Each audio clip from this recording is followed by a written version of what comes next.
what I want to talk about today is the fact that, as I say, the only two courses in the United States that teach anything about the Kennedy assassination, basically, other than just sliding over it in the course of the history course and mentioning that Lee Harvey Oswald was found by the Warren Commission to have been the one who killed the president.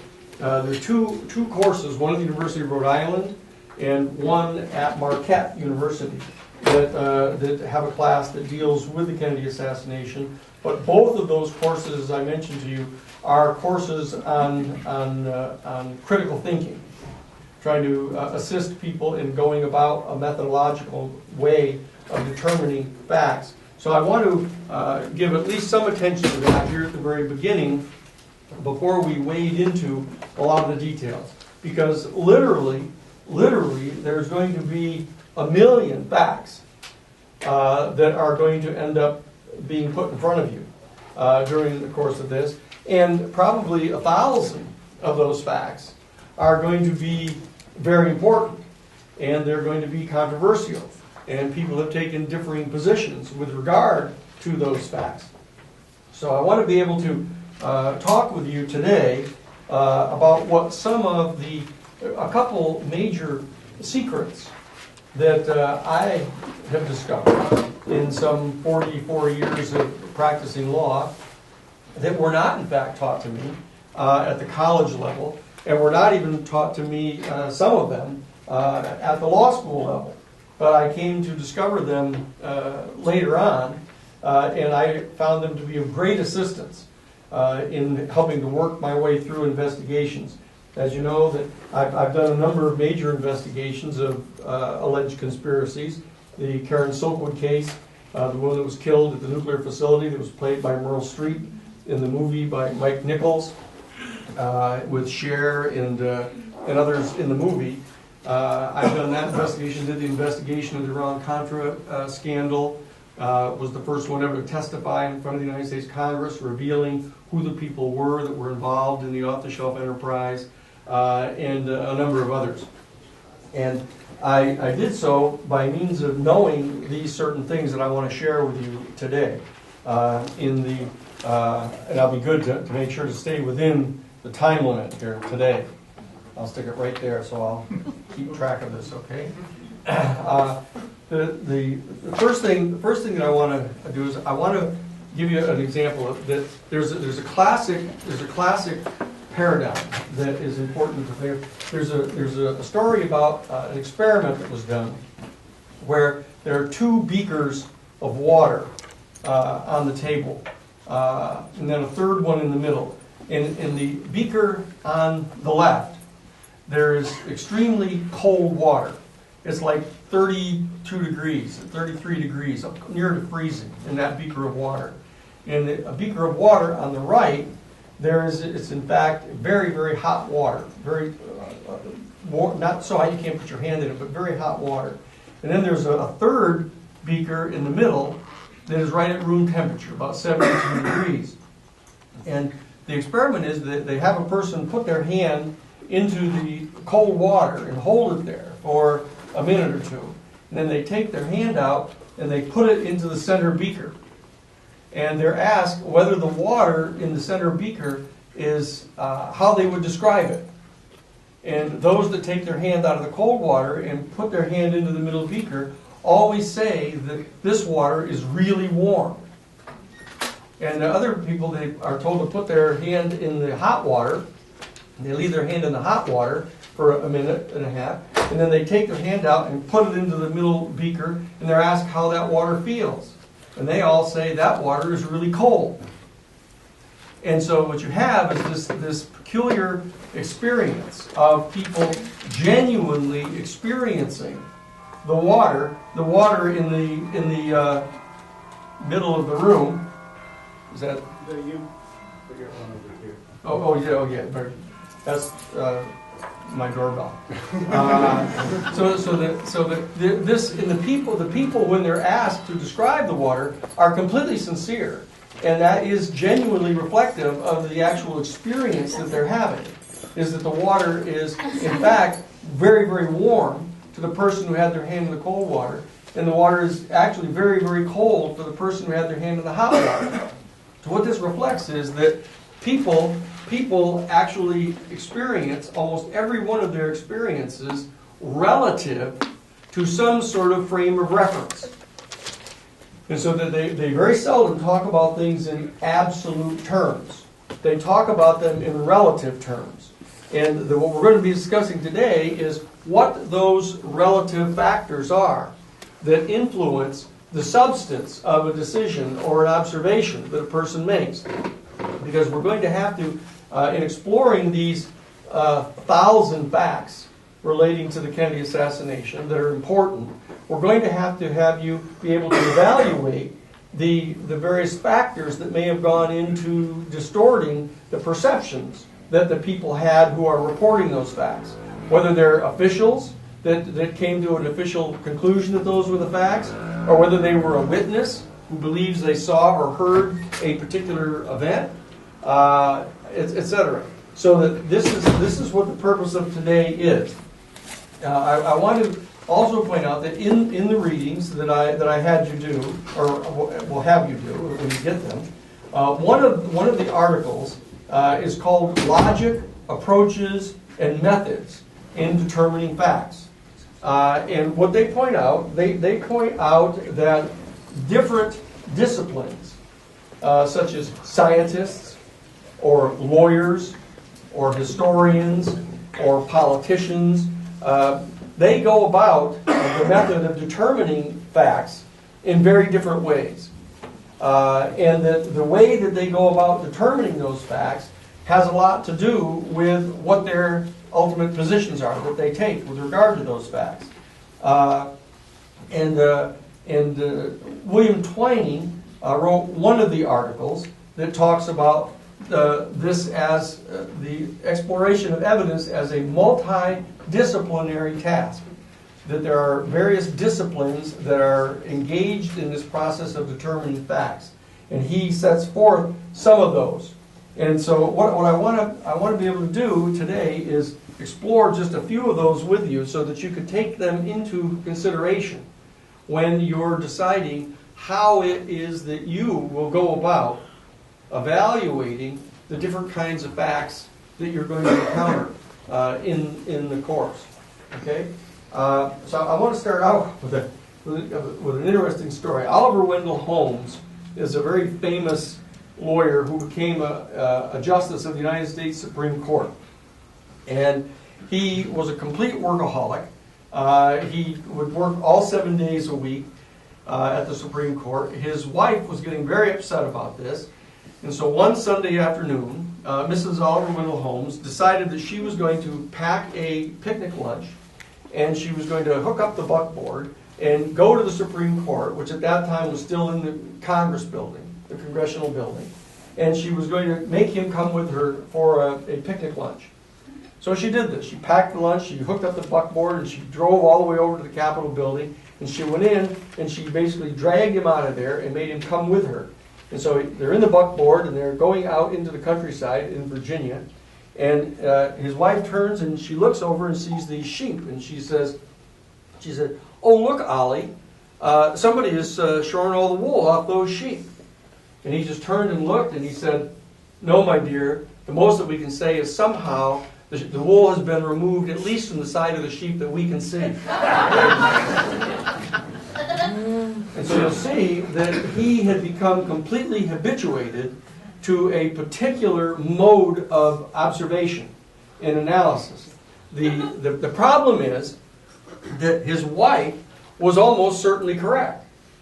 That when she made that observation, she was basing it upon a whole series of inferences that she made that were unreflected upon, unanalyzed, and uncontested.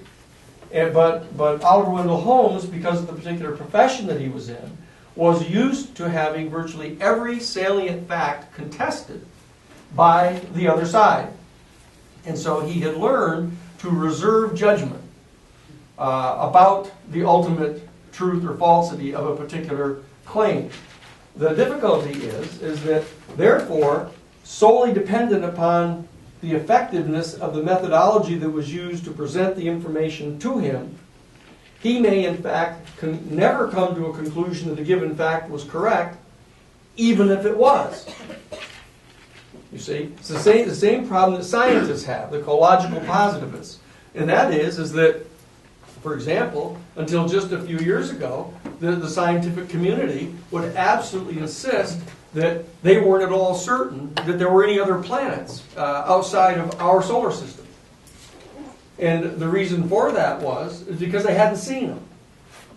And just because they hadn't seen them, they said, well, therefore, we have no data which has been garnered by our five senses that enables us to affirmatively state that there are any other planets. And so it's the same exact position they take with regard to extraterrestrial life. They take the position that, well, we know that there's life on our planet, but we don't know there's life on any other planet. And even though there are 500 billion star systems just in our Milky Way galaxy, and there are 500 billion trillion galaxies, they still maintain that they don't believe that there's life on any other planet. Or that there were any other planets until very recently when they started to discover them.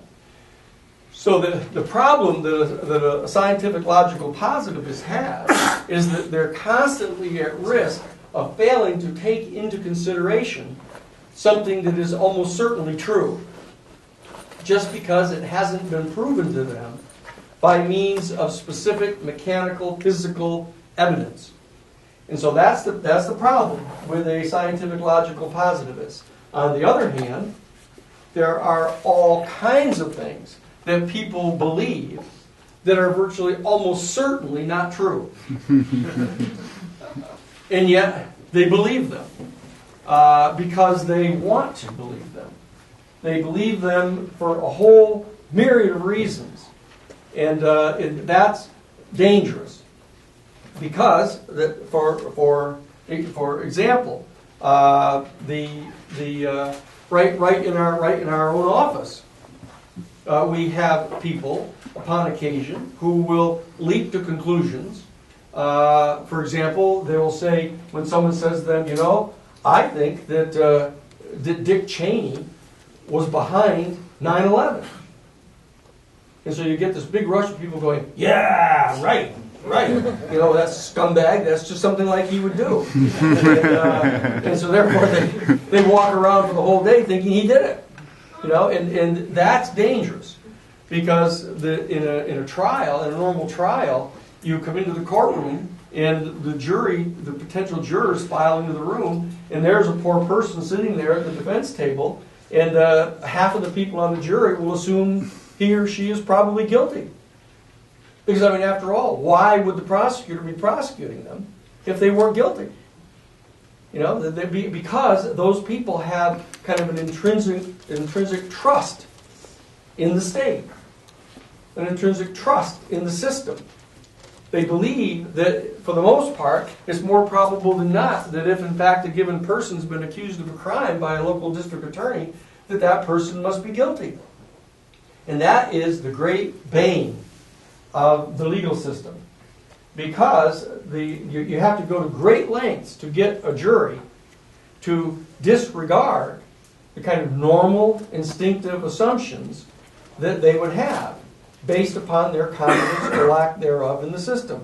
I'll give you an example. When I tried a case out in Idaho, there was a movie called The Last Tango in Paris that Bernard Bertolucci directed, and Marlon Brando was in it. It was a rather racy movie, and Warner Brothers produced it and sent it out to Idaho.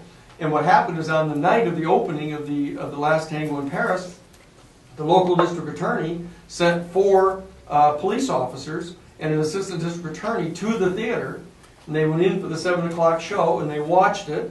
And they came back out and went to his office and signed an affidavit saying that they believed that this movie was contrary to this community's standards. And so the district attorney and the police went in, and before the beginning of the 9 o'clock show, they filed in. They were taking photographs of everybody who came to buy a ticket. making them show their identification and taking down all their identification data.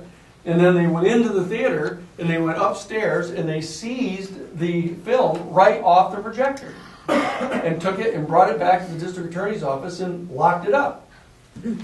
So we got the call to an ACLU National to go in to represent the theater owner to make them return the film.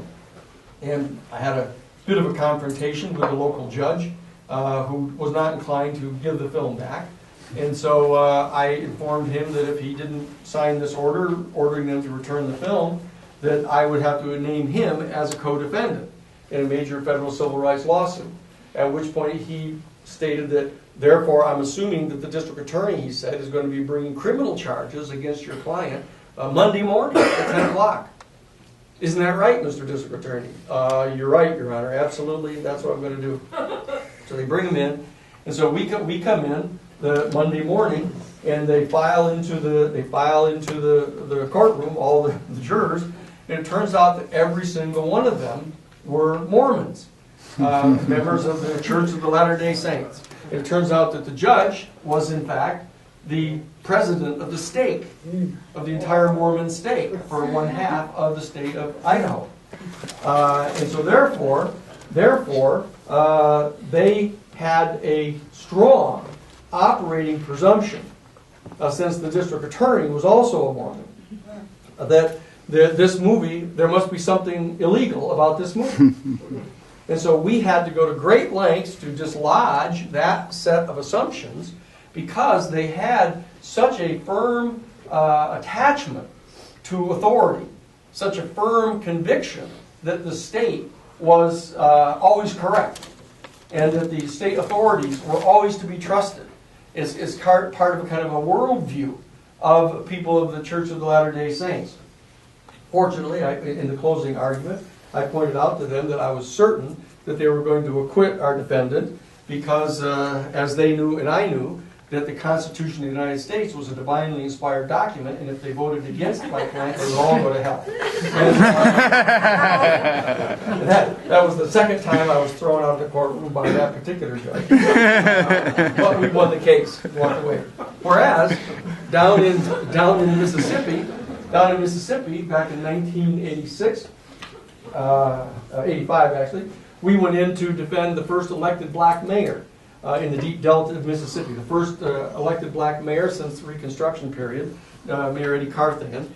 And we go in to defend him on a charge of first-degree murder, and we walk in, and the prospective jurors walk in, and even though the county, Holmes County, Mississippi, was 86% black, the whole first 100 of the potential jurors were all white. And then they had 25 black people came in behind them. But you had to go through the first 100 before you ever got to one of the black people. And so it was quite clear that the intention was of putting those white people in the jury who were going to be very much inclined to convict our client.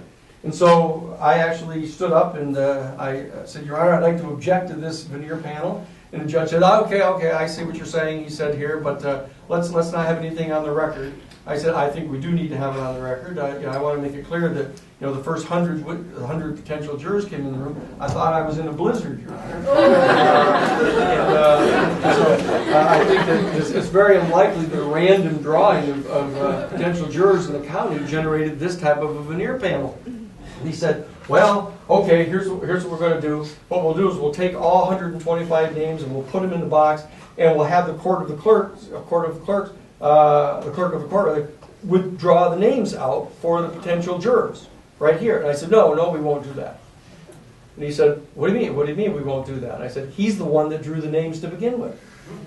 I said, so we're not going to allow that. I said, it turns out that Mayor Eddie Carthan is one of the only 2 political prisoners ever to be declared official political prisoners by Amnesty International. The other one is Leonard Pelletier. And I said, and so that we have a representative of Amnesty International here today in the courtroom. So what we'll do is we'll put all 125 names into the box and shake them up. We'll have the representative from Amnesty International pull out the jurors. And we held it up, and he pulled out 14 black jurors, just like that. And we seated the first all black jury in the history of Mississippi. And from that point on, I knew that we were going to win. Because they, in fact, have a whole set of assumptions, which is that the white power structure is not to be trusted at all. And especially this particular white power structure was not to be trusted at all. And so I admit that upon occasion, I have taken advantage of these set of assumptions that people have. But in this particular course, we don't want to do that.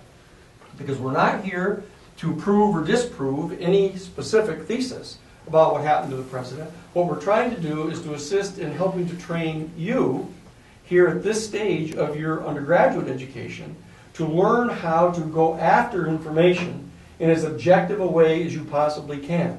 And it's in that context that I want to have this short discussion with you today, because I want to be able to share with you some of the factors that you should be taking into account when you're engaged in the process of reviewing the factual information that is presented to you. So what we're going to be doing, in light of the fact that many of you haven't gotten an opportunity to really read some of the technical journal that we put up there for you, what I'm going to do is I'm going to skip over a lot of that and just simply tell you that one of the major features of the first article that was assigned to you by this man by the name of Orgy, he in fact asserts that one of the first things you need to understand is there are two fundamentally different methods by means of which you can go about attempting to evaluate information. One of them is what they call an inductive process. An inductive process is one by means of which you just gather all of this information in, and you array it out in front of you. And you go from one piece of information to the other, and you look at it, and step by step you attempt to discern whether or not there is some pattern that is being generated by this factual information that you have not, in fact, predetermined at all. You allow the facts to take you where they will. And you have to discern in the process what kind of a pattern lies buried in this information. There's the other way of going about analyzing information is what we call, and in that inductive process, what you're trying to do is you're trying to step by step come into the creation of a particular thesis about that information. The other option is the deductive process. And this is a deductive process pursuant to which you bring to an evaluation of a corpus of information a certain operating thesis or hypothesis. And what you do is you then inspect each piece of the information to determine whether or not it is consistent or inconsistent with that particular hypothesis. And so therefore what you're attempting to do is you're attempting to disprove, by looking at each piece of information, to disprove your thesis or your hypothesis. Because if in fact the piece of information is completely inconsistent with your hypothesis, you're going to have to come to some conclusion eventually that your thesis is wrong. And then you're going to have to adopt another thesis and go back in and reinvestigate all the information in the context of that thesis. So those are the two major ways in which you go about this process. And what we're going to be doing in this course is we're going to be examining 10 different hypotheses. So that we're going to be using the deductive process of looking at pieces of information to determine whether or not they're consistent with or inconsistent with particular hypotheses. So that we're not going to be engaged in the much more time-consuming process of having to investigate every single piece of information and then put some more information on top of that and more information on top of that and let us all work collectively together to see if it's building toward any particular conclusion that we might all end up agreeing on. We're going to do it this other way of examining each of these alternative hypotheses and determining whether or not there's particular information that sort of definitively disproves one or another of these. And so that we're going to be engaged in that particular type of process. Okay? Now, that is a very important piece of information about how we go about. I guess I didn't bring the other pad that I'd written out a way to make this all extremely cogent for you guys. Yes, I did. There it is, right there. Okay. So what I want to do is I want to go through a set of processes that I came to understand over years of things that are extremely important. And one of these is, as is talked about in both of those articles, is that no matter how objective the inquirer pretends that she or he is going to be, that there is a phenomenon in which a person brings to that evaluation a lot of their own unexamined assumptions. Okay, and that I didn't really find out about this until actually I was actually all out of law school and out in the world functioning. And what I discovered is that I had a major dispute going on with F. Lee Bailey. I was in F. Lee Bailey's office at the time, as I mentioned, as one of the 3 trial lawyers in Bailey's office. I had been called out in April of 1973 to go out to Wounded Knee in South Dakota because the American Indian movement had seized the village of Wounded Knee, and there was a major occupation taking place. And the Attorney General of South Dakota at the time, William Janklow, called in to the Nixon administration, and they brought in federal troops. And they surrounded the members of the American Indian movement and laid siege to the village for like some 71 days and shot a number of people with snipers and other things. I got called out from Bailey's office by a friend of mine who I went to Harvard Law School with, who was the head of the ACLU out there, to come out to help prepare the criminal defense for the people that we knew were going to ultimately be getting arrested for the occupation. And when I came back from spending 2 weeks out there, Lee Bailey called me into the office. And I went over to his office and he said, "Dan, I understand that you were out at Wounded Knee for the last couple of weeks."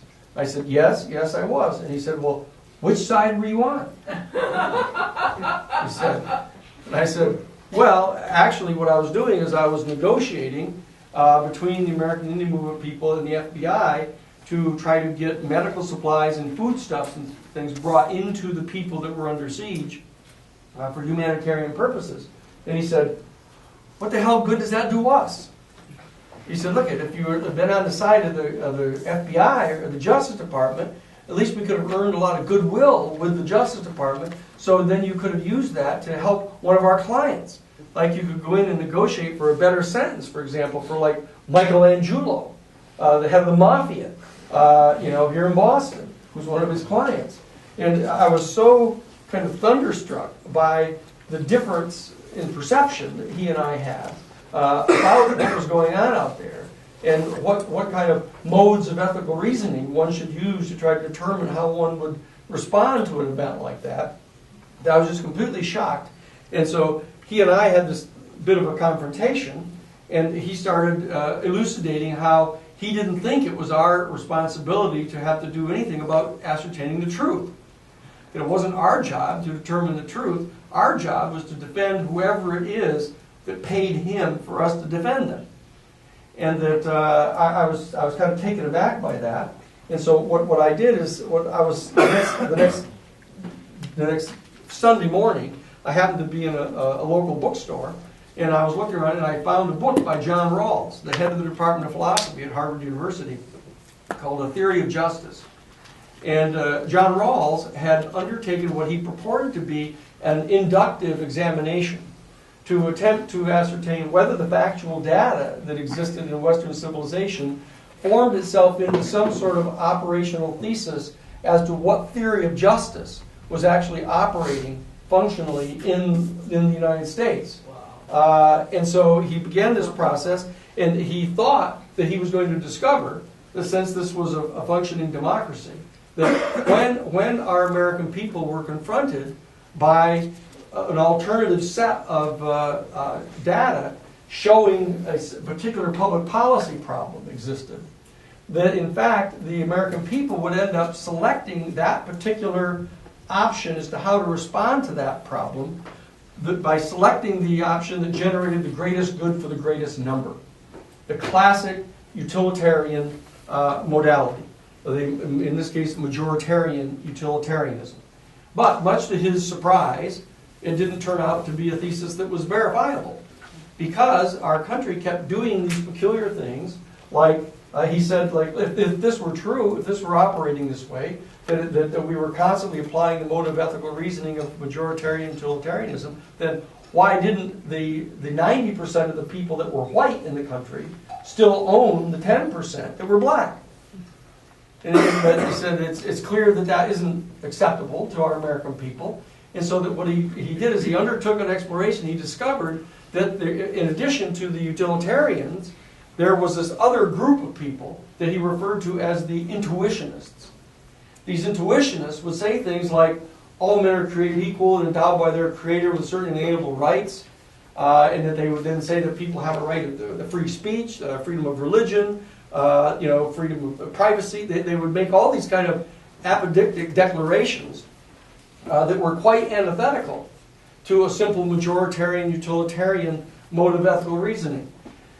So I said to myself, oh, this is great. This must explain the difference between myself and not only F. Lee Bailey, but senior partners in the major Wall Street law firm where I was right out of law school, that I kept having these confrontations with. And so I said I'd go see John Rawls. And I went to see John Rawls and sat down and had a conversation with him. And he ended up asking me to come back to Harvard University, because I'd already graduated from college in '67, graduated from law school in '70, was out practicing law for these several years. And he wanted me to come back to the university to do a PhD in comparative social ethics. So I did. I came back to the university, and I began the studies, and I discovered this fact that I'm going to share with you today.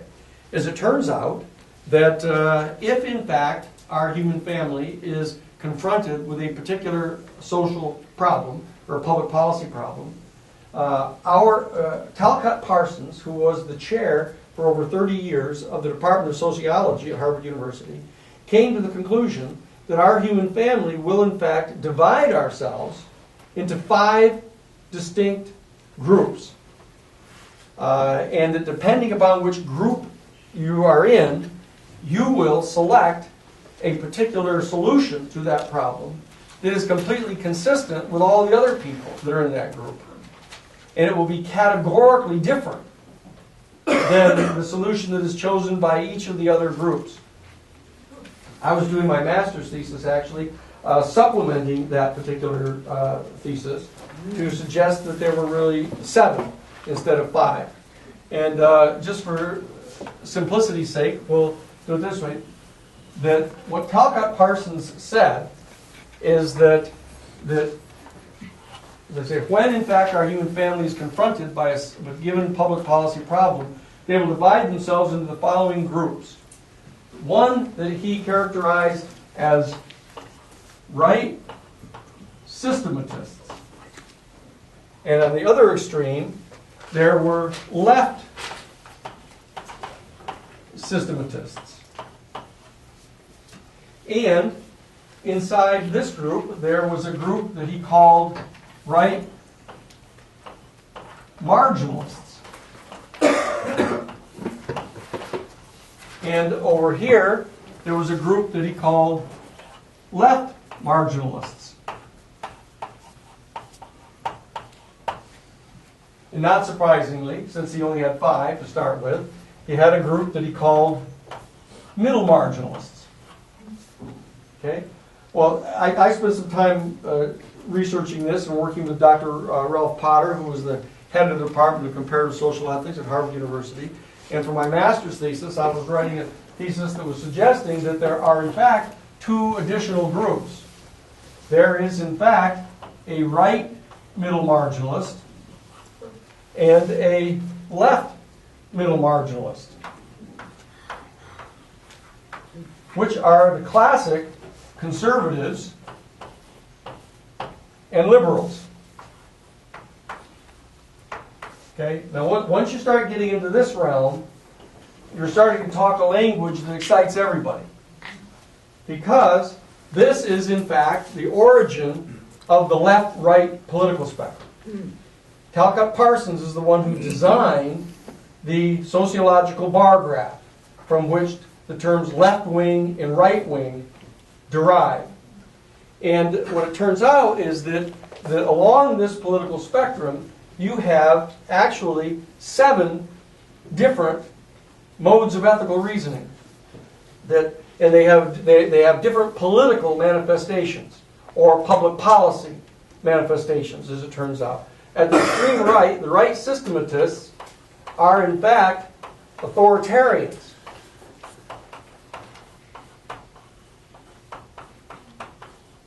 Okay? And the right marginalists are in fact reactionaries.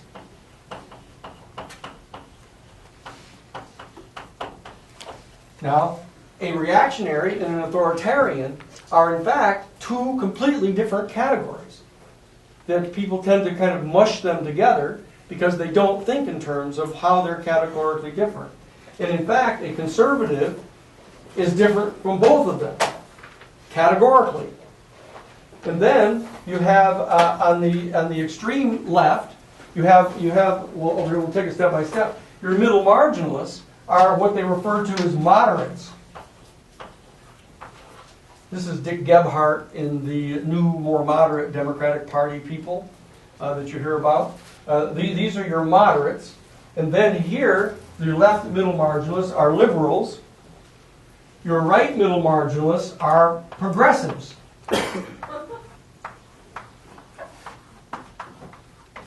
So you have your Progressive Caucus, for example, in the United States Congress. You have 61 members of the 335 Congress people who are progressives. And not surprisingly, every one of them comes from a congressional district that houses a major university, where people read books, have open discourse about ideas, and so that you have 61 of these people in the United States Congress. No majority, I might add. And then you have on your left systematists what they call utopianists. Okay, so what we discovered is that and what Dr. Ralph Potter pointed out, and Talcott Parsons and he discovered together, is that no matter what you say, no matter what information you basically share with someone, they are predictably going to come up with a particular position that is consistent with their political worldview. And that's why no matter almost what you tell your parents, I guess isn't with your parents, but our parents, no matter what you try to tell them about the Vietnam War and information you give to them, it doesn't have any effect upon them at all. So all of this thing that you learn at universities is here. You have to be able to think really clearly. You have to be able to marshal facts and information to give to people, and that's how you're going to influence the world and make them better. Well, it turns out it's not true. It turns out that they will hold on to their position almost no matter what you tell them. Because, and this is an extremely important point, that the reason for that is that people in each of these different worldviews have in fact made certain types of determinations about the ultimate facts of reality. That there are 4 fundamental factual questions that every human being ultimately has to answer for herself or himself that generate a conclusion about reality. And I'm not going to spend a lot of time on this, but just so that you'll know, in the context of what we're talking about, the first of these 4 questions is what they call cosmology. And that is, how you provided an answer for the question as to how the universe came into existence. Has the universe always been in existence? Was the universe enfolded into reality out of some infinite and eternal sea of consciousness? Or has it always existed? Or did it just start with the Big Bang? And that nobody could quite figure out what was going on just before the Big Bang? That fundamental cosmological question has to be relevant. Has to be relevant if you're going to be making your decisions about what to do in any given circumstance predicated upon some fundamental dimension of reality. Okay? The second fundamental fact question is what they call teleology. And this has to do with where you think the universe is going. Do you think, for example, that the universe is expanding out and away from the locus of the Big Bang? And at the same time, every single element on the periodic table is disintegrating into its smaller and smaller constituent parts until every single element in the entire universe will have disintegrated into a particular number of inchoate quantum fields, which at the present time is the smallest particle of matter that we think exists. And if in fact at that point, after every single element in the entire universe has disintegrated into its constituent inchoate quantum fields, if the universe continues to expand after that point, then by definition the entire universe would expand and dissolve into no thingness. And so that teleological assumption of what's going on in the universe is extremely important. Because as it turns out, for example, with the right systematists believe that that's exactly what's happening. That the entire universe is disintegrating and expanding and is going to be disintegrating into nothingness. And therefore, there is no ultimate moral referent. And therefore, the only thing that can rescue us out of chaos is the imposition of the strong will of a powerful individual leader. And it generates the authoritarian political view. The man on the white horse, the great Caesar, the King of Kings, the one who comes to save us all. That particular mode of ethical reasoning generates a particular political philosophy of authoritarianism. You see? And so the teleology, the belief that one comes to with regard to teleology, this functioning in the universe, is really critical to your mode of ethical reasoning. The third is ontology. And ontology has to do with what your belief is as to how consciousness came about. Is consciousness that you experience unequivocally and undeniably, that you experience your own consciousness, did this in fact, does consciousness constitute just an epiphenomenon of the interplay between mass and energy? And that in fact when mass and energy disintegrates and dissolves into nothingness, does all consciousness just disappear? Because it's just like an epiphenomenon of the interface of those two factors of material reality. Or does consciousness pre-exist the entire physical universe? Did in fact the physical universe simply get enfolded into being out of an infinite and eternal sea of undifferentiated consciousness? And these are fundamental ontological questions. And then the fourth and final one of these is what we call epistemology.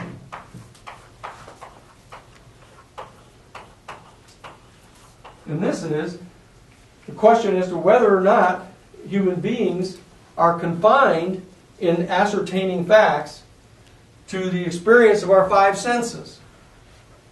Is everything that is going to be credited as true, does it have to be discernible by our five senses, processed through our intellect? Or is there in fact some additional faculties that we may have? The so-called sixth sense of ESP that is talked about. The spiritual faculty, that is talked about by theologians, etc. That these four fundamental questions about ultimate reality, if in fact a person provides an answer to each one of these, which is internally and self-referentially consistent with each of the other three answers, what that will do is it will generate a specific mode of ethical reasoning.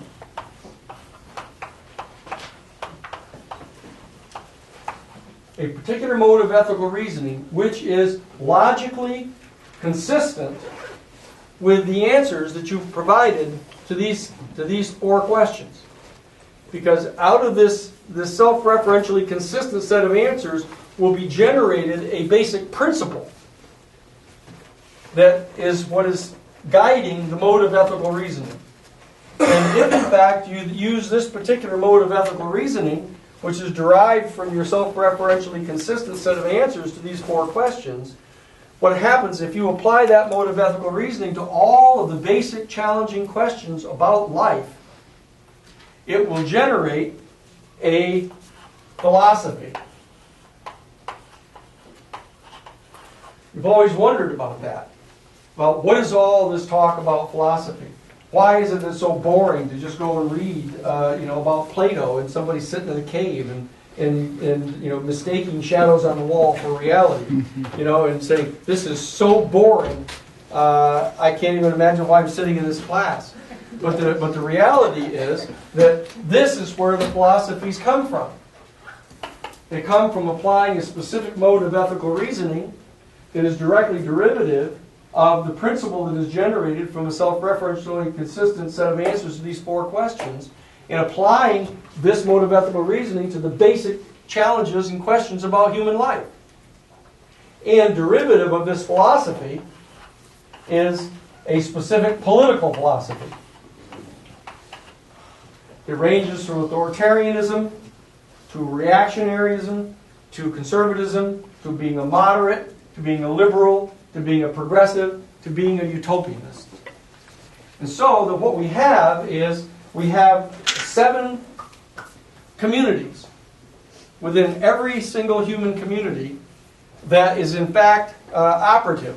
So that when in fact a particular public policy question presents itself to that community, these people that are members of this particular worldview, who are adherents to this particular worldview, will in fact apply their own particular mode of ethical reasoning to that problem and will come up with a very predictable position. And that's what's done actually at Harvard University in the Department of Comparative Social Ethics. They have you study a particular public policy problem, like for example, should the United States use or renounce the right to nuclear first strike as a method of our foreign policy?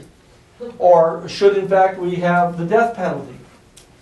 Should in fact the state support or oppose abortion? Whatever public policy question you can identify, you can find 7 different schools of thought as to what ought to be done about it. And the reality is that when people come to examine a set of facts that have become extremely controversial, such as the assassination of President Kennedy, one of the archetypal controversies of our entire age, that what happens is people bring their worldview to bear on the examination of those questions.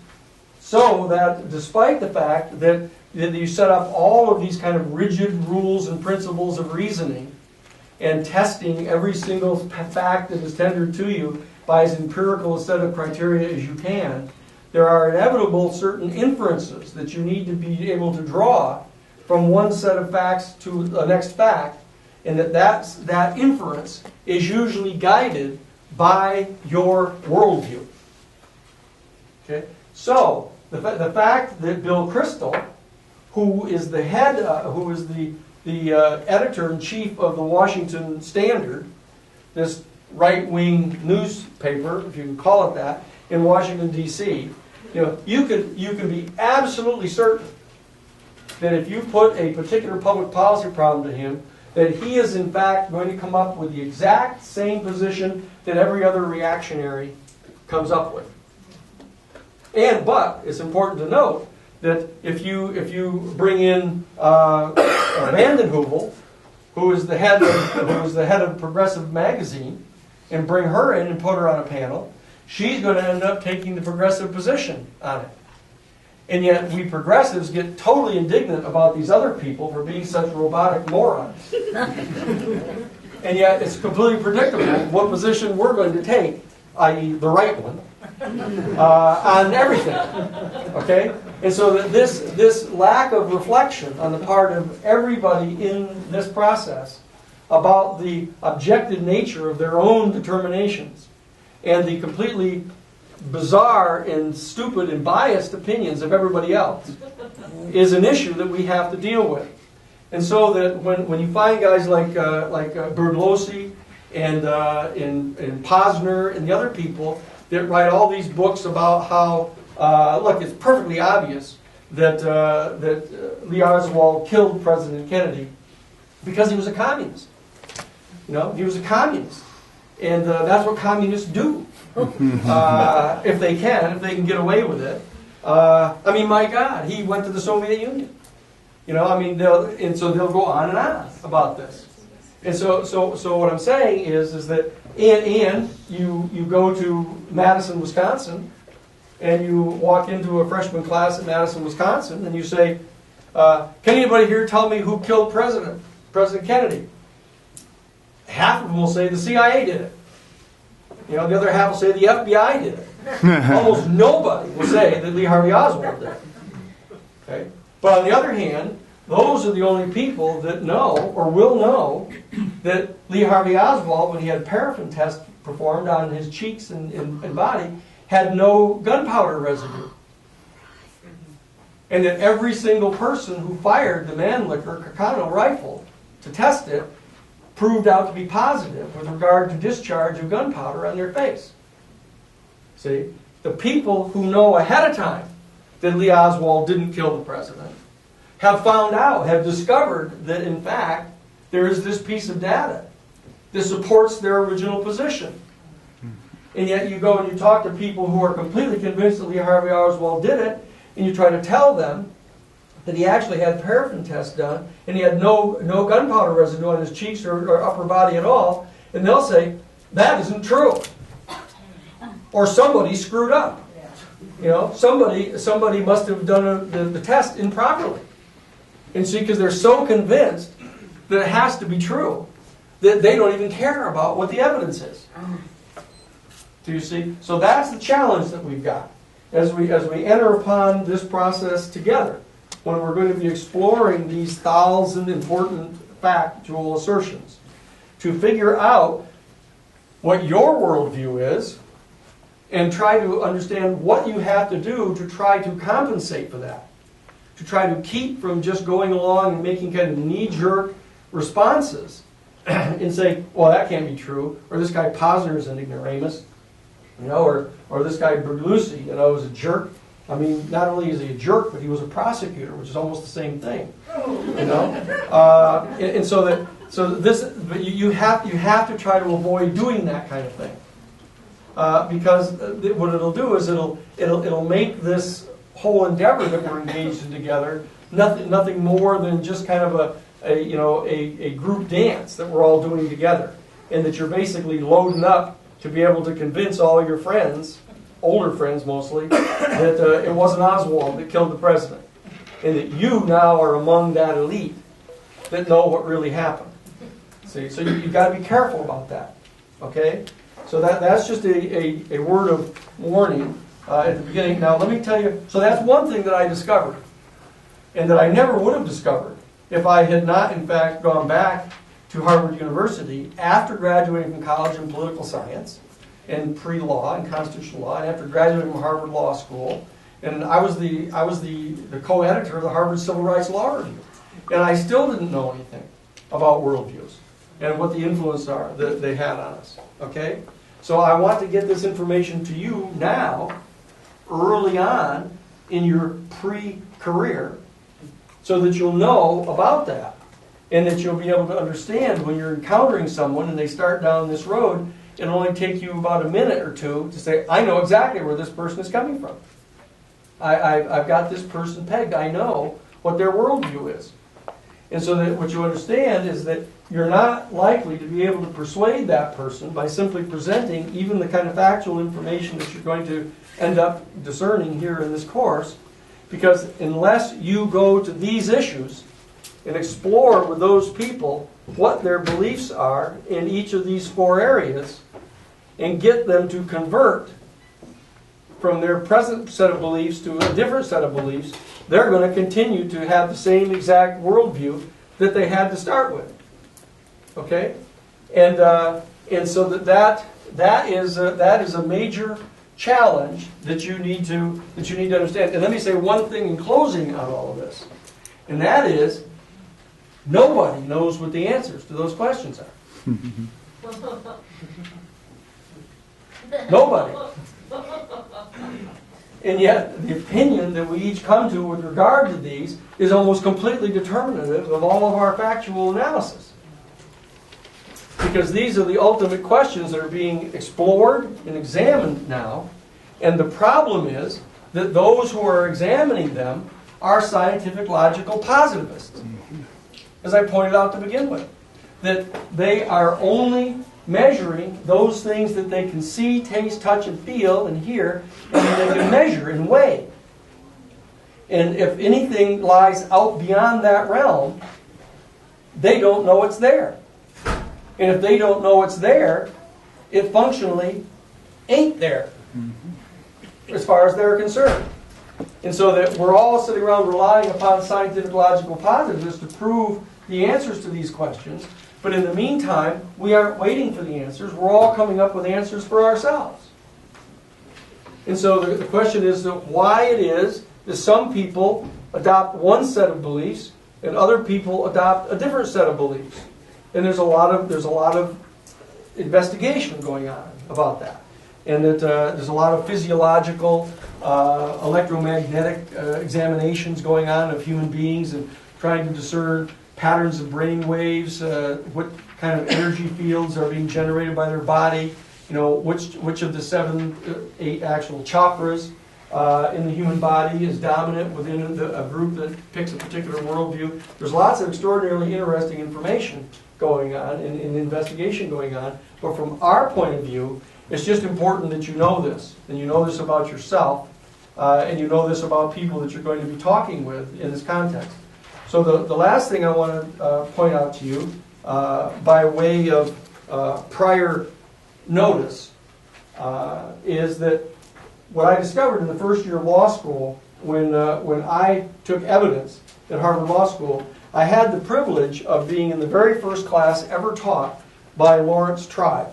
Lawrence Tribe is considered by virtually everyone in the country to be the leading scholar on the American Constitution.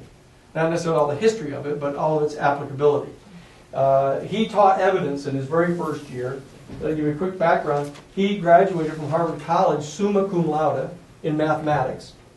Went on to do his PhD at Harvard. He graduated summa cum laude in mathematics and his PhD. And at the age of 26, was the director of the United States Bureau of Statistics.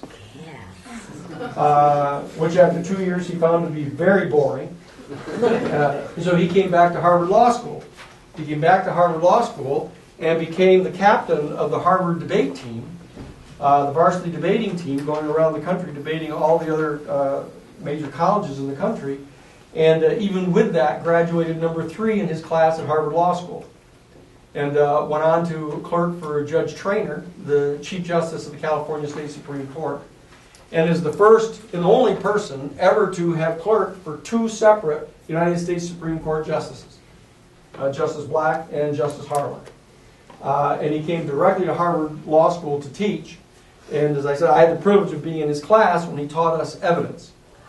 And was one of the people who was instrumental in talking him into going into the field of constitutional law to apply the kind of intelligence and reasoning that he had to a more important area. And so he did. He shifted over to become the constitutional law professor at Harvard And the only negative thing I can say about him is that he didn't quite convince Osama bin Laden, or excuse me, yeah, right. Obama. He didn't convince it. That's the whole thing. That he didn't convince Obama, about the unconstitutionality of the kind of activity that he's engaged in right now. So here's what Tribe taught us. What Tribe taught us is that you can apply in evidence, when you're analyzing evidence, the sole question that you want to ask yourself is, does the way in which you determine the truthfulness or falseness of that fact, does it make your ultimate conclusion about the guilt or innocence of a given person or the crime at issue? Does it make that more probable or less probable? That's all you have to deal with. Doesn't mean that it's a lock. It doesn't mean it's completely dispositive. The question is, does it make it more or less probative and probable that fact is true? Because if in fact it is probative of the ultimate question, then it should be admissible. That's the issue. Okay? And that's why I started a conversation with him about, that's not necessarily so, because you ought to exclude certain kind of evidence, for example, that's been gathered by the state in violation of the person's constitutional rights. That even if the information is probative, for example, if they go in, a person is charged with robbing a store, and the police all come in and raid his house with no warrant, and search through his house and find the gun that was used to rob the store, shouldn't you be able to exclude that gun from evidence because it was so grossly violative of the Fourth Amendment rights to privacy that in fact it should be excluded? So that was how that conversation started with him, that drew him over into the field of constitutional law. Okay, but the bottom line is that for our purposes here, if we want to follow his mandate, that you need to try to determine whether or not the way a particular factual issue is resolved by you makes it more or less probative that, in fact, the thesis that you're pursuing is true. All right? And here's what he pointed out. What he pointed out is that there are a number of fallacies that individual human beings engage in all the time when they're trying to make decisions. And what you're doing in this particular class is you're trying to make decisions about the differing opinions that have been proposed in answer to certain questions. And what he pointed out, he shows this at the beginning of his class all the time. He starts out with this. He's saying, look at it. If in fact you are located here, and there is a point here which is 100 miles away, and you have 1 hour to get there from here, and something terrible is going to happen if you don't get there. And if you do get there, you can stop it from happening. And you have a vehicle which is capable of going 100 miles an hour, and so you're at a full 100 miles an hour when you approach this point. So you don't have to waste any time on acceleration questions. So you're going there, and you have a car that's going 100 miles an hour, and you come to a fork in the road. And one of these roads leads to your destination, and the other one does not. And as you're coming to this particular point in the road, what will happen is 75% of the people will stop and stand around trying to figure out which way they ought to go. And if they spend a minute trying to decide that, everything's lost, because the event will take place. But that's 75% of the people will stop, and they'll spend overlong trying to determine which way they should go. Of the remaining 25%, 15% of them will in fact pick one of the roads and they'll slow down to 75 miles an hour because they're unsure of the decision that they've made. And so the catastrophe will in fact happen. All right? So what you've got is the remaining 10% of the people here who have chosen the right road, and they're going along, but the problem is that half of them will also slow down to 75 miles an hour because they too are uncertain. And so only 5% of the people know enough to do the perfectly obvious things that are absolutely essential for them to do in order to succeed. And yet, it's completely invisible. They don't know what the fallacies are that they've exercised here. Okay? And so what happens is that we have a thing that we call, or what they call decision tree analysis. Okay? That if in fact a particular fact you find to be true, for example, you find that Lee Harvey Oswald was in fact in the Dallas Book Depository at 12:30 p.m. on November 22nd of 1963. Okay, you find out that you've determined that he was there. Okay, and you go up the line and you have to make a determination. Was he on the 6th floor? Was he in the basement? Or was he in the break room? Okay? And so therefore you have to decide which of these you believe he was in.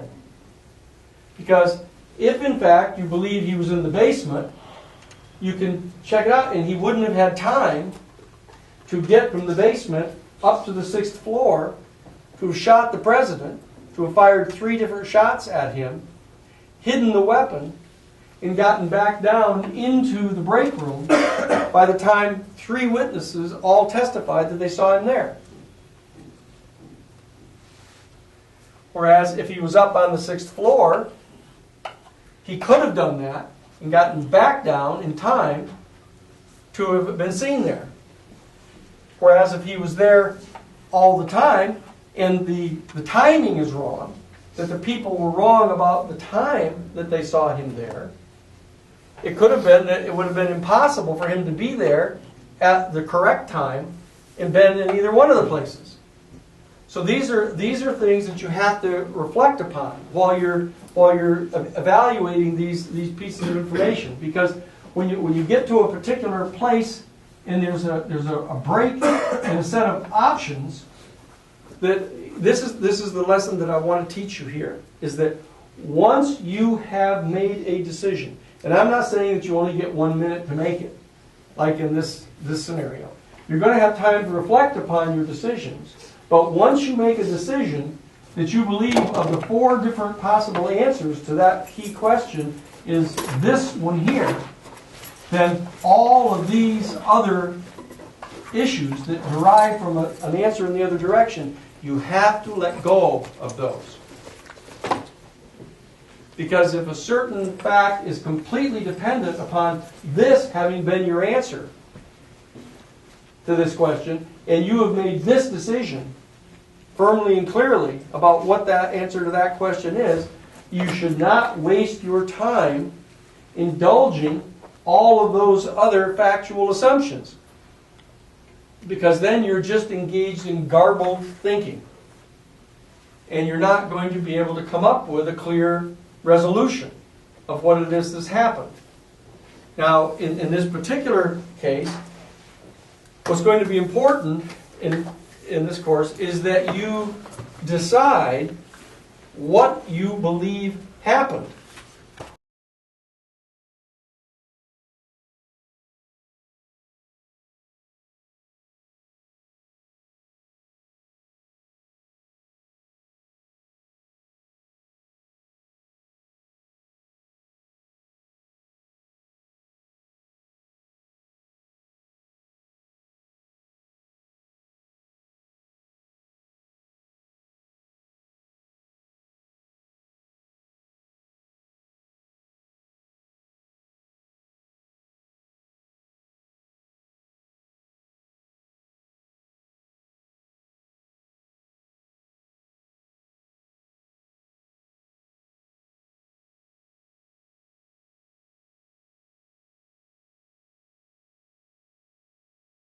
the answers that you're going to be finding are on the branches of that limb. They are not the answers that are on the other limbs.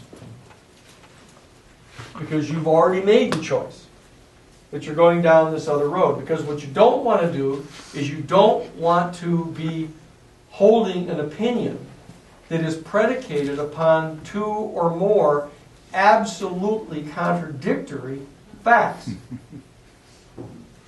Okay? Because that is embarrassing to do that. Because at any given moment, all you have to do is be confronted by a person that says, oh, yeah? What about this? And then your whole argument collapses. Okay? So you want to be consistent. All right? So these are just some of the points that I wanted to point out methodologically. I promise not to go over the time. So I want us to be able to talk and ask some questions. And when we come back, we're going to break at 1:15. We're going to get a 15-minute break. What we're going to do then is we want to talk about how we want. And remember now, only the students will be participating in the section discussions. Okay? Because I want the students to feel free to talk among yourselves and express yourselves and not have to worry about what other people think about it. That you're a class that's trying to work on this thing together. Okay? And so we'll talk about how you want to proceed in utilizing the section times that we have.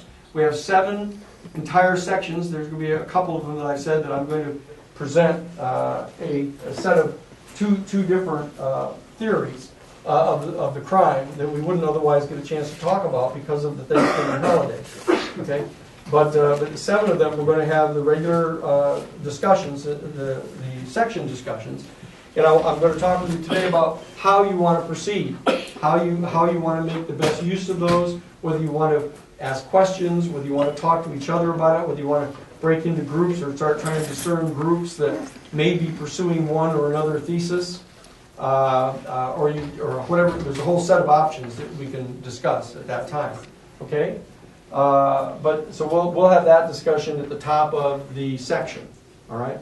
But right now, what I want to do is we've covered the background leading up to the assassination in general, and we've discussed some of the methodologies that you need to be aware of in undertaking your research here. Because as I said, what I want to do is I want to conduct this as though it were a thesis seminar, so that you can figure out how to go about preparing a thesis, being prepared to defend a thesis, and to support your thesis.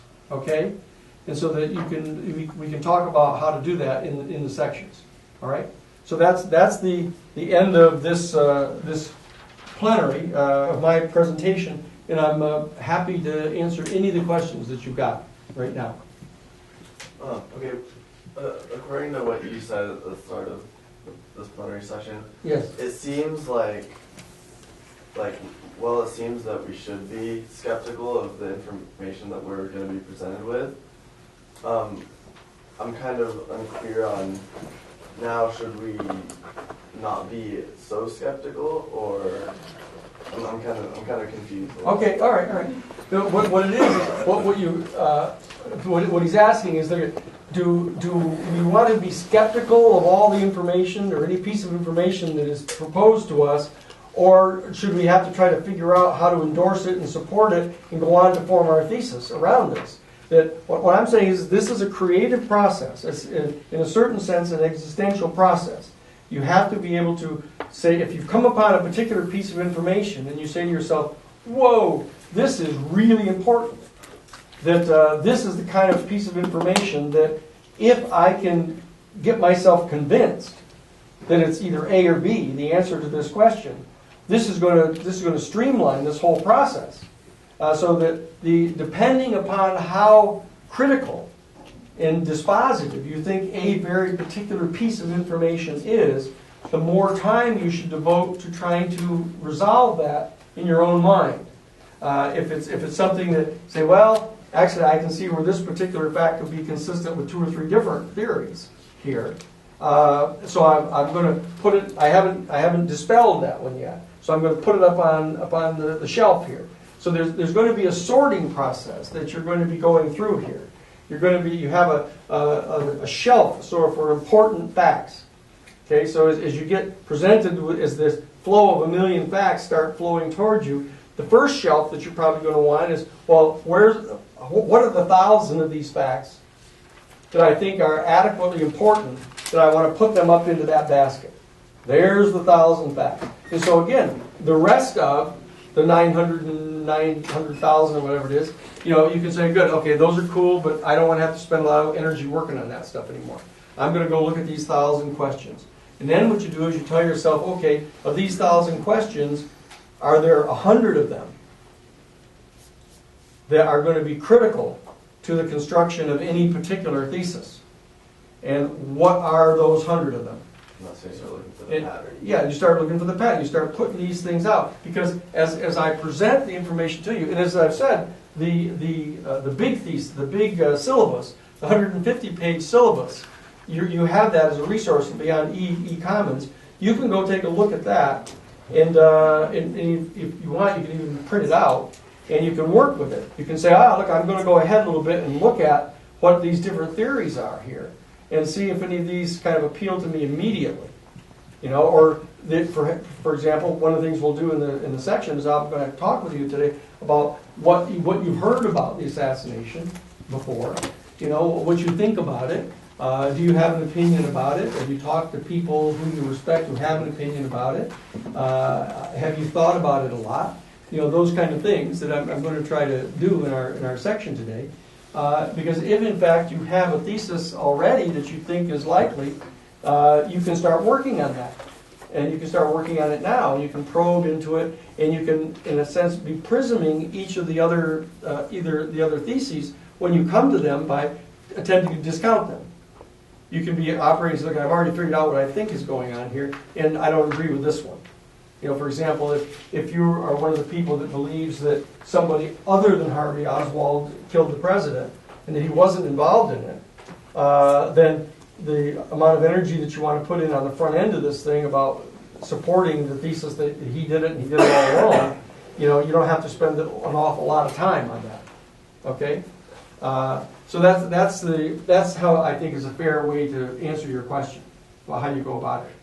It isn't so much being skeptical; it's a question of, is it relevant or pertinent, and can I dispose of a lot of the information and put them into a category that needs to be looked at again, and then again and again, and then once you thin it out and you put them up in the next category, you don't have to pay a lot of attention to the other 900. That kind of way. Okay. So that's one question. So what else have we got? Because we can have questions about not just these methodological questions, but substantive questions about the background. I had a quick question. You said everyone identifies with one of the 7 categories that you mentioned. How do we weigh our opinion with those of others, and take the resources that we find and know whether the facts are worth considering, or? Well, for example, that if you begin to have some kind of a sense of what your worldview is, and you say, well, look, I tend to be a very moderate kind of guy, you can say. I don't say that to myself. But you can say I'm a really moderate kind of person, so I'm going to be inclined to go along with the middle marginalist kind of position. And let's see, what is generic to that position? That tends to be a logical positivist. I tend not to believe things until they've really been proven to me in a way that is dispositive. And I'm much more inclined to not want to come to any conclusion at all until I have to. Okay, and so that you can begin to operate in a moderate manner. And what I want to be able to do, ideally, as we move on in the 10 weeks of the course, I would like to be able to get little camps. Here's a group of genuinely moderate people who are approaching this in a moderate way, and they have kind of a moderate conclusion about this thing.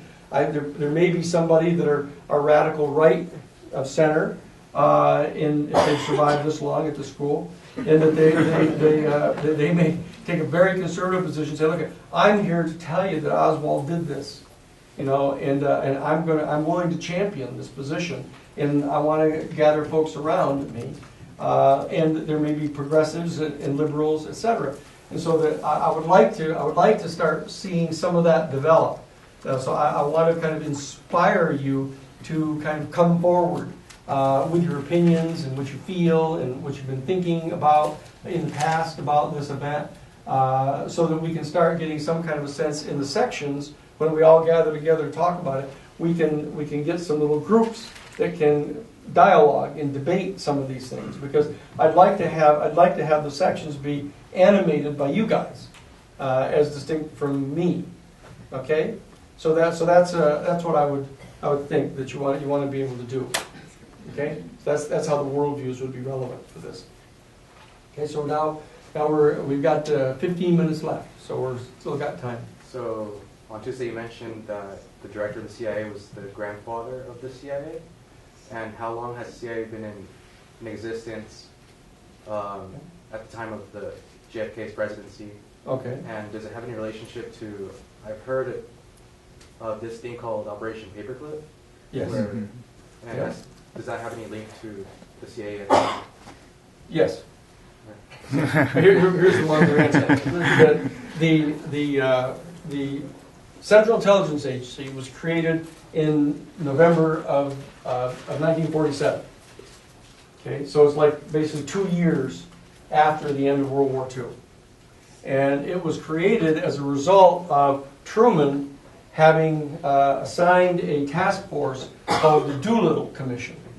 Jimmy Doolittle, who was a very famous pilot in World War I, was the chairman of it. And there was a guy on it by the name of William D. Pauley on it, and some other guy who was more nondescript. But the bottom line is that William Pauley wrote the conclusion of the commission, saying that we are faced with an implacable enemy whose objective is world domination. And we must, at any cost, prevent that from taking place. And in order to do this, we are going to have to create an agency or organization that is, in fact, more ruthless and effective in destroying our enemies than they are. And this may require the abandonment of normal ideas about American fair play. But in any event, we may be eventually forced to reveal this to the American people, but in any event, we cannot allow their attitudes to deter us from doing what's necessary. Okay. That became the source of the creation of the Central Intelligence Agency. So in 1947 they created the Central Intelligence Agency. They created the National Security Agency. They established the National Security Council that is made up of the President, Vice President, Secretary of State, Secretary of Defense, the head of the CIA, and the heads of the Joint Chiefs of Staff. And now they have a National Security Advisor as part of that. So that's where that was created. The first civilian director of the Central Intelligence Agency was Allen Dulles. Allen Dulles was the grandson of John W. Foster. John W. Foster was the Secretary of State for Harrison in the 1890s, or 1880s and 1890s. And it was during that period of time that the United States, at 20 years so after the Civil War, became kind of a major imperial force in the world. That they were engaged in manifest destiny all across the American continent, and they got onto it in earnest at the end of the Civil War. And they spread out into the West and vanquished the native people, and they kept on going, took over the Hawaiian Islands, the Philippines. They had the Spanish-American War in 1898. There was a huge surge on the part of the robber barons. There's a period in time from approximately 1868 to 1898. There's a 30-year period there, what they call the era of the robber barons. And they were these powerful, wealthy American industrialists.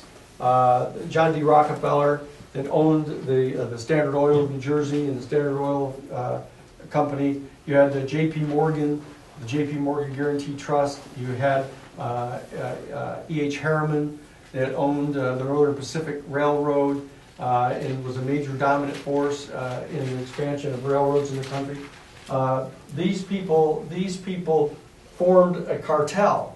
They joined together in a cartel of a group of mutual financial investors called Brown Brothers Harriman, was the name of the group. And they had a law firm by the name of Sullivan and Cromwell.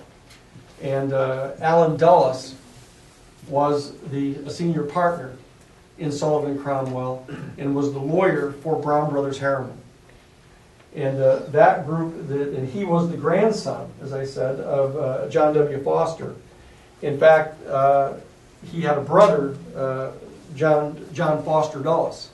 John Foster Dulles and Allen Dulles, under Eisenhower, who was elected in 1952, became respectively the Secretary of State, John Foster Dulles, and the head of the Central Intelligence Agency, Allen Dulles, both of whom were the grandsons of John W. Foster, who was the Secretary of State overviewing this major period of imperialism on the part of the United States. And in fact, his oldest daughter, John W. Foster, married a guy by the name of Robert Lansing, who went on to become the Secretary of State under Wilson in World War I. And at the conclusion of World War I in 1917, Lansing, the Secretary of State under Wilson, brought his two nephews, John W. Foster and Allen Dulles, to Versailles and actually participated in the negotiations with Germany at the end of World War I and the reparations that were required by the Treaty of Versailles for Germany to pay for having instigated an aggressive war in World War I, that the lawyer for Germany to figure out how to get the loans that were necessary to pay those reparations and to supervise the transfer of resources from Germany to pay back those loans was Allen Dulles and John Foster Dulles. So they actually became lawyers for the German government and actually became deeply involved in facilitating the rise of Hitler, which we'll talk about later in the course. But that's the connection. And so that's how the Central Intelligence Agency is webbed in with that kind of group of powerful people in the Dulles brothers that were the grandsons of John W. Foster. 1, 2. So you said that started under Truman? Pardon? You said that started under Truman? The CIA was created under Truman. And then Secret Service was also created under him, right? The Secret Service was originally a subdivision of the FBI. The FBI was headed up by J. Edgar Hoover, and that started actually in the 1920s. That Hoover became the head of the FBI, which was a subdivision, a special subdivision of the Justice Department. It was actually a division of the Justice Department to start with, but Hoover generated such a kind of a pronounced presence of his people that they actually formed the FBI. There was one bit of his question that I was waiting for you to answer. About, yes. He brought up Operation Paperclip. Oh, yes. And all of that with respect to CIA. All right, let me I me. forgot that part. Okay. Operation Paperclip was a secret project at the end of World War II now, whereby the United States OSS, the Office of Special Services, actually recruited German Nazi scientists who had been working on the rocket program at Peramunda to develop the V-2 rocket, which they were beginning to use toward the end of World War II, and were working on other major military devices at the time. And the United States, in fact, recruited. There was a big race to recruit as many of the scientists as possible so that they could get them on our side to create missiles. And so that was called Project Paperclip, Operation Paperclip. One more thing. And there was another program, however, which is a little more salient, which is called Operation Overcast. that in addition to Operation Paperclip, pursuant to which they were recruiting the scientists, the rocket scientists, Operation Overcast was a process whereby the OSS people were recruiting former anti-Soviet and anti-Eastern Bloc intelligence operatives of the Nazi Party and of the Third Reich, and they brought them on over and brought them into South America and set up shop in Argentina, in Paraguay, and Uruguay, and Brazil, and they worked with the Central Intelligence Agency in anti-Soviet and anti-communist special operations. And we'll touch on a lot of that later, because Reinhard Gehlen, who was the commander of the Waffen-SS anti-Soviet and anti-Eastern Bloc intelligence, was made by the United States and the Allies the new head of West German intelligence when Germany was divided. And he served in that position for 26 years and set up a special academy up at Oberammergau in the mountains of Bavaria, where they trained young men from all of the Allied nations in a place called the Special Anti-Communist Special Warfare Training Academy. It became a major source of problem later in time, and we'll touch on that. Okay? So that was that piece of it. And then you were asking, and then we'll get right to you. Yes? Could you were already... I asked you about the Secret Service, and then... Yeah, so I was just finishing that. So the Secret Service, that all came out of the Justice Department. They all were part of the Justice Department to begin with, and they basically ended up setting up the FBI, and then the FBI provided protection to the president, and they set up a special branch called the Secret Service. So all of that came, and that's why Hoover was especially powerful in that whole operation. But there was an assassination attempt, though, on Truman, though, that started. So you said it had its roots in the 20s, but No, the FBI. Oh, The FBI had its roots in the 20s. okay. Yeah, that was in all that Palmer raid stuff. There was a huge period in the 1920s when Hoover ran an operation in the Justice Department against people that they deemed to be socialists. And because in 1917, the Soviet Union was created at the end of World War I, and there was this huge push on the part of the extreme right-wing elements in the government to try to unseat the Bolshevik government. They actually sent a foreign military expeditionary force into Russia, into the Soviet Union, and combined with the White Russians in St. Petersburg to try to overthrow the Bolsheviks. And out of that whole process, there began this propaganda operation here domestically in the United States that anybody who was a socialist was just like a communist, but they characterized them as anarchists. And that's that whole thing with the Sacco Vanzetti trial, things you guys may have heard about. But there was a whole period of time there where J. Edgar Hoover played a major role in kind of organizing a group of people inside the Justice Department to go commie hunting. And they went after everybody basically who had a library card, who they're reading books and things like that, and other subversive activities. And that was Hoover.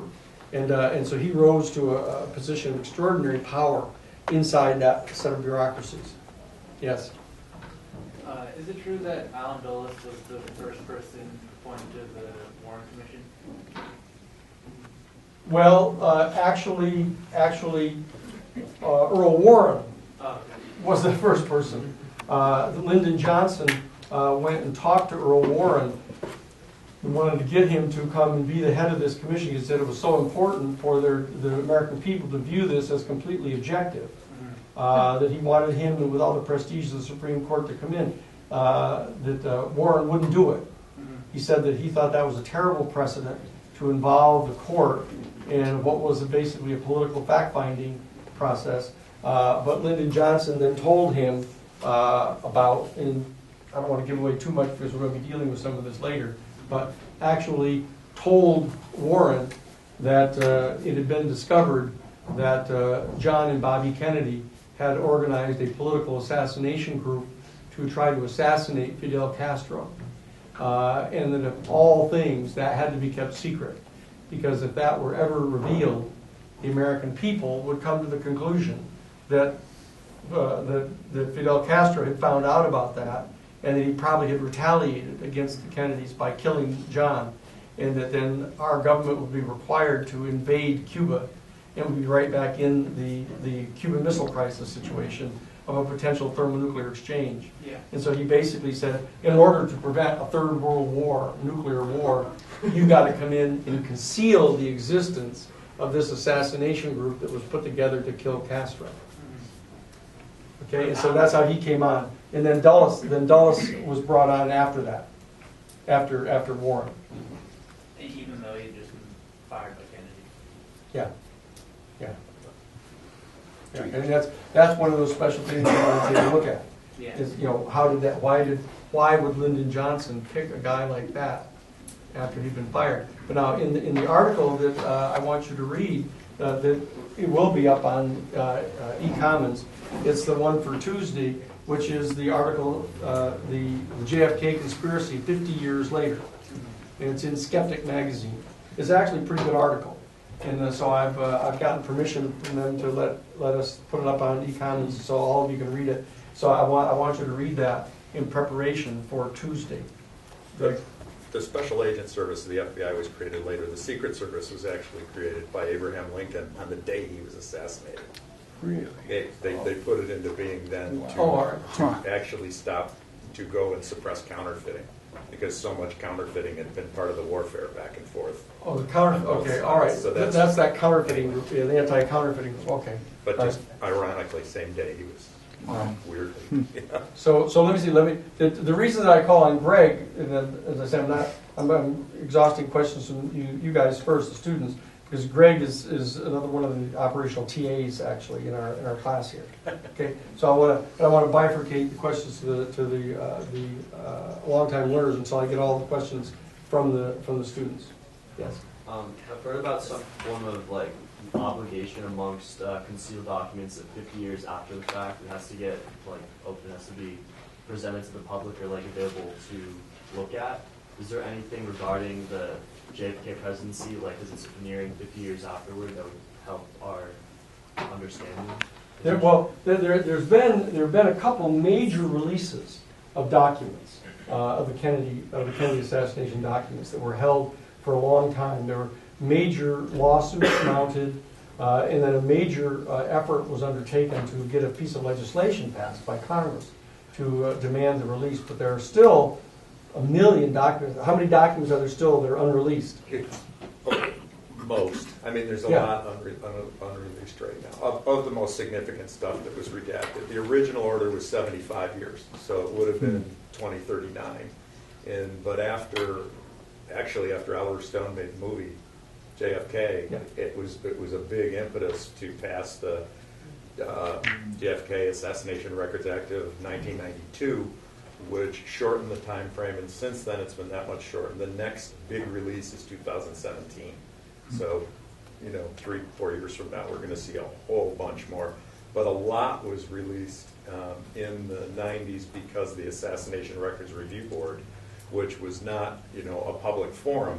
It was just an effort to get as much as possible out there that they could, so that people could analyze it all. And they know the books get rewritten every single time there's a new bunch of data brought out, because everybody's got to merge it with the old theories, and that's why you have going on 700 JFK books. Yes. And you're going to get that many more before they're done. So that's so.